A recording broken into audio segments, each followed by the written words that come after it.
A veces la única forma de sentirnos en consonancia con nuestro cuerpo pasa por acudir a esto, a un quirófano. Vamos con los datos. De las casi 400.000 personas que cada año se someten a una operación estética, en nuestro país 4 de cada 10 se encuentran entre los 30 y los 44 años de edad. En cuanto a las operaciones más frecuentes, los datos vuelven a tener la respuesta. El aumento de pecho encabeza esa lista, seguido muy de cerca por la liposucción.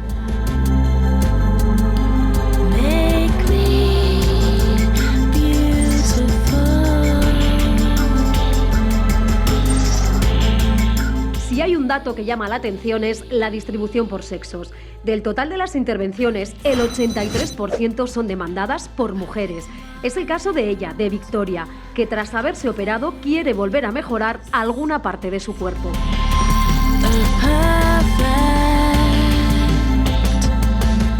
Pues quiero operarme porque tengo muchas bolsas. Siempre me ha dado confianza la cirugía estética y sé que además quedan muy bien una vez operadas. Hola.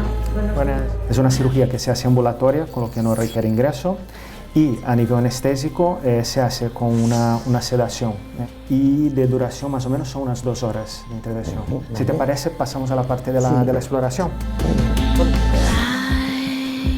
Voy a marcarte para hacerte un simulacro de lo que realmente podemos conseguir en quirófano. Pues mira, me operé de una reducción de pecho y de una liposucción.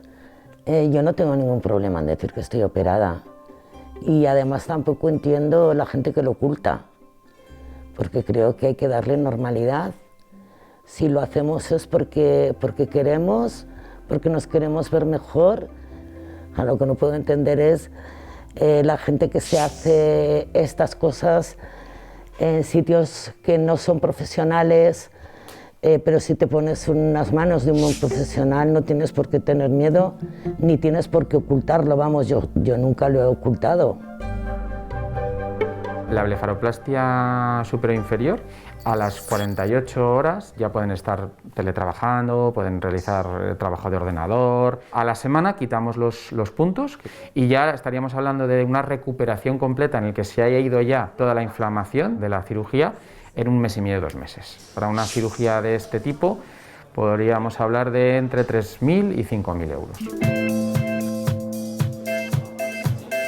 Victoria tendrá que esperar unas semanas para realizar su intervención. Los doctores Silva y Monclús continúan su jornada realizando una reducción mamaria. La cirugía de reducción mamaria consiste en quitar volumen mamario, tanto de la glándula mamaria como del tejido graso. Es una paciente de 57 años. En este caso nosotros lo que aplicamos es un patrón de Weiss, que es la marcación cutánea. El marcaje realmente es de las partes más importantes de la cirugía.